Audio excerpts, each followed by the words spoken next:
अस्सलाम वालेकुम, this is me Mohammad आफाक खान। कल से मैसेज आ रहे थे और लिबरल्स की जानिब से बड़े ही हैरान कुन पैगामात आ रहे थे कि आफाक खान देखो इस्लाम का तकद्दुस पामाल हो गया, देखो असेंबली का तकद्दुस पामाल हो गया, देखो नमाज का मजाक उड़ाया गया।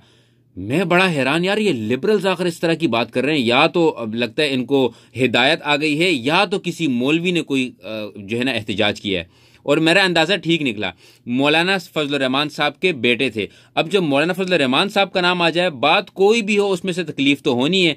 चलें इस बात को भी साइड पर रख लेते हैं। जब मैंने एहतजाज देखा तो पहली बात तो ये कि वो कोई एहतजाज नहीं था, वो नमाज पढ़ा रहे थे। अब असेंबली में डायस के सामने क्यों नमाज पढ़ा रहे थे? क्योंकि असेंबली में नमाज का वक्फा नहीं दिया गया, और ऑब्वियसली असेंबली को रोकने का एक यही तरीका होता है। अगर वो असेंबली को छोड़कर चले जाते, वो जो अपनी बात करना चाह रहे थे उनको मौका नहीं दिया जाता, असेंबली अपनी जारी रहती। ये एक अच्छी काविश थी, एक अच्छा पैगाम दिया असेंबली को कि कुछ भी हो जाए आपने नमाज का ब्रेक देना है, क्योंकि इस्लामी जमहूरिया पाकिस्तान है। और जितने लोगों को भी यहाँ तकद्दुस की बातें याद आ रही है कि असेंबली में डायस के सामने, आपको असेंबली में तब याद नहीं आता जब कलमा लिखा हुआ इसके बावजूद एक दूसरे को गालियां देते हैं। आपको असेंबली का तकद्दुस तब याद नहीं आता जब असेंबली के बाहर खड़े होकर असेंबली को गालियां दी जाती हैं। आपको असेंबली का तकद्दुस तब भी याद नहीं आता जब यहां बड़े बड़े डाकू लुटेरे आकर एक दूसरे को गालियां देते हैं।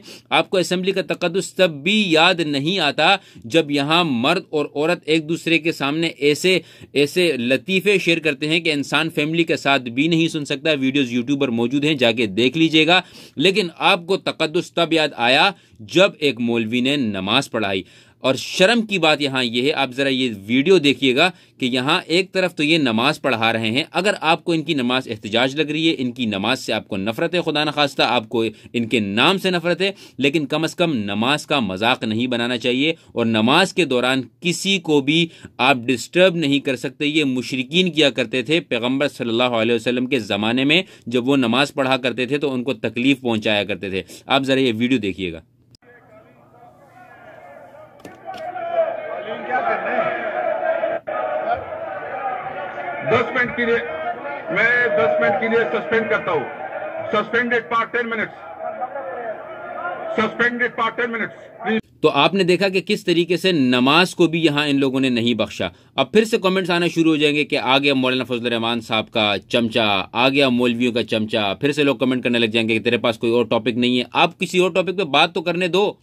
अब एक इंसान ने नमाज पढ़ाई, खत्म हो गई बात, चैप्टर क्लोज। नमाज ही तो पढ़ाई है, कौन सा कोई बहुत अजीब काम कर दिया। नमाज समझते हैं, नमाज ही पढ़ाई है, दैट्स इट। इसमें इसको इतना बड़ा डील बनाने की जरूरत नहीं है। हाँ, बल्कि अप्रिशिएट करना चाहिए कि जो रिवायात हैं वो रिवायात बरकरार इन्हीं लोगों की वजह से हैं कि जो जहां देखते हैं कोई रिवायत खराब हो रही है उसके खिलाफ खड़े हो जाते हैं। That's it, chapter close. थोड़ी सी अपनी सोच को आगे बढ़ाएं, थोड़ा सा अच्छा बने। मुझे उम्मीद है कि इंशाल्लाह हमारा मुल्क जरूर तरक्की करेगा जब हम एक दूसरे की अगर इज्जत नहीं करना चाहते, लेकिन एटलीस्ट नमाज की इज्जत दिल से कीजिएगा। अगर आपको ये वीडियो पसंद आई है तो जरूर आगे इसको फॉरवर्ड कीजिएगा, अदरवाइज इग्नोर कर दीजिए। Thank you very much, take care, अल्लाह हाफिज।